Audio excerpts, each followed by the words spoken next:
I weirdly enough didn't watch porn in my. Whatever. We're not gonna go there. We're not gonna go there. Yeah, but I did watch some '70s porn to like get ready for this movie because I was like, I'm kind of curious, and whoa, I was not prepared. I don't know what I thought I was gonna see, but I didn't know I was gonna see all that. So I did most of my research in my late teens, so I didn't have to do too much for this movie.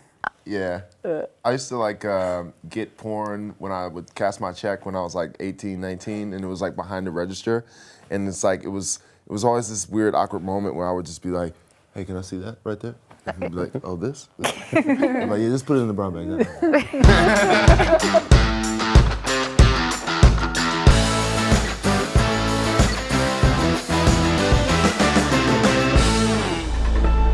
He don't know what we're doing, does he? Well, it's better to beg for forgiveness and ask for permission. My wife is not well. It happens after dark.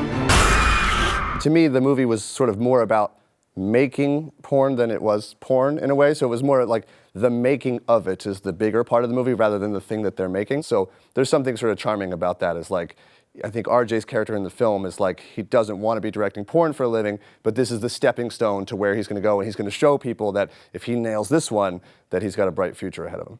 It was just a new take on the slasher genre and something that like you really don't see in horror nowadays, you know. And I'm such a horror fan, and like I'm such a fan of Ty, that it was like the perfect, you know, storm of everything just kind of culminating, and I was just like, I have to be a part of this, you know.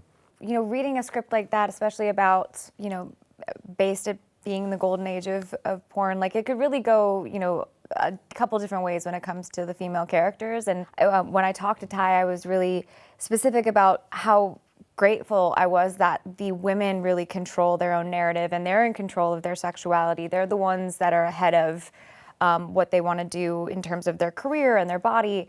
And that's not always the case in horror movies, and it's not always the case specifically in, you know, in porn. And so I really liked that this was a character and a chance to play a woman who had autonomy over her own body and her sexuality, and subverting the genre in a little bit of a way of like making sure that these tropes or these archetypes were actually more layered and interesting. And I don't have anything as deep to go on for me. I think I just liked the script, but it definitely had elements that challenged me. As I read a script, I like to see myself first as the audience, like how is this going to play in an audience's mind? And so I just didn't know what to think. I didn't know what to feel. I didn't quite know who to root for. I didn't, like, is this exploitive? Is this sexy? Is this saying a lot? And I felt like this was an original movie, and with Ty's love of cinema, and I had a Zoom meeting with him and hearing how he envisioned the movie and his homage to that period of filmmaking. I felt we were going to be doing something that was just special. There was definitely, sending the script out, there was like the movie that everyone had in their head that it could be, and then the movie that it actually was. And, you know, Martin, like a lot of people that would read the script, like Wayne was written very specifically, and you understood it, and you understood the humor of it, and you understood like who he was. A lot of people thought of it as like slick back hair, gold chains, toothpick, like creep. Mm-hmm. And that was like so antithetical to what the movie was. But that's an example of like, when you get a script, you could imagine one thing in your head, and that was like what your fear might be. Just for otherwise, it's like, oh, it could be this really gross movie, or it could be this really fun movie about a bunch of people who like each other going out to try to make this thing for all different entrepreneurial, ambitious reasons. And it became very obvious who to cast in the movie because, like, you know, you either got it or you didn't get it, and the people that got it, I knew we would all get along, and like we would all get each other's jokes, and we'd be able to put ourselves in that environment, and like it seemed like we knew each other for a long time. Are you all right? No.